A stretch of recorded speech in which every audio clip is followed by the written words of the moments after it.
Now, I'm going to assume, no matter what, that you want to work along with me. So we're going to start things off with a little bit of a setup exercise. I'll show you how to create your new document, and I'll show you how to adjust a couple of settings inside of Illustrator so that we're all on the same page. If you're a premium member, then you have access to my exercise files, in which case you'll want to go ahead and load this guy right here, bigorangeletters.ai. But if not, you can still totally follow along with me, and here's how. Go up to the File menu and choose the New command. And then inside the New Document dialog box, go ahead and name your document anything you want. You can always change it later when you save the document to disk. Then go to the Profile and change it to Basic RGB, because we'll be creating an RGB file. It's just the most flexible way to work. Make sure your units are set to points. Even if you're normally more comfortable with inches or, say, millimeters, for those of you outside the States, points is the way we'll be working throughout this project. The size of your document wants to be 766 points by 506 points. So 766 points wide by 506 points tall. And I know that sounds awfully molecular, but that's going to work very well for our purposes throughout this course. Then go ahead and click OK, and you'll end up with this blank document.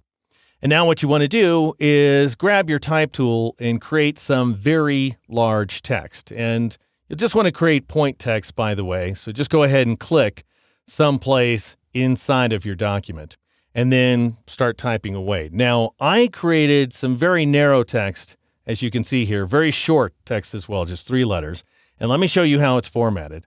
I'll go ahead and grab my black arrow tool, the selection tool at the top of the toolbox, and I'll click on the text in order to select it here. And I'll go up to the control panel. You can see I've selected Myriad Pro, which should be available to you. I'm working with the bold condensed style. So right there, that guy, bold condensed. And then finally, the point size is a whopping 600 points. And I've gone ahead and visually centered the text on screen. And it is also aligned to the center as well. Now, the other things I recommend you do are to go up to the View menu and adjust a couple of settings here. You want to turn off Smart Guides because initially they're going to get in our way. And you're going to want to remember this keyboard shortcut because it's very useful to be able to turn Smart Guides on and off as you work. Anyway, I'm just going to go ahead and turn off my Smart Guides. The other thing you want to turn off is the bounding box because it'll also get in our way throughout this project. And you do that by going up to the View menu and choosing Hide Bounding Box. If this command already reads Show Bounding Box, then you're okay. It's already hidden. If it reads Hide Bounding Box, however, choose the command to turn it off. And then finally, I'm working in a custom workspace. It really doesn't matter if you're working in a custom workspace or not. I'll still tell you how to find the panels.